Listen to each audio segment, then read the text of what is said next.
ஒரு வயசு குழந்தைங்கள்லேருந்து பெரியவங்க வரைக்குமே வறட்டு இருமல் நெஞ்சு சளிலாம் இருக்குது அப்படின்னா இந்த மூலிகை தைலம் செம்ம ரிசல்ட் தரும். கண்டிப்பாக ட்ரை பண்ணி பாருங்கள். ஒரு கை அளவுக்கு துளசி, ஒரு 10 கற்பூரவள்ளி தழை, 2 வெத்தலை, காம்பை கிள்ளி போட்டு தண்ணி போட்டு நல்லா கழுவிக்கலாம். கழுவிக்கிட்டு ஒரு ஜாடியில் வச்சுட்டு தண்ணி ஃபுல்லாக வடியாகட்டும். ஒரு இரும்பு கடாயை வச்சுக்கிட்டு ஒரு 100 கிராம் செக்கில் ஆட்டின தேங்காய் எண்ணெயாக இருந்தால் இன்னுமே சிறப்பானது.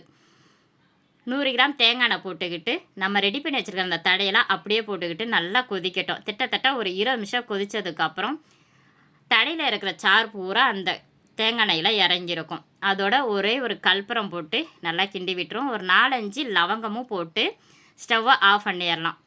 இந்த சூட்டில் இந்த தழை ஃபுல்லாக அப்படியே இருக்கட்டும். தழை நல்லா முறுமுறுன்னு ஆகிற அளவுக்கு அப்படியே இருக்கட்டும். நல்லா ஆறுனதுக்கப்புறம் ஒரு வடிகட்டியை வச்சு நம்ம வடிகட்டி எடுத்துக்கலாம் மூலிகை தைலத்தை.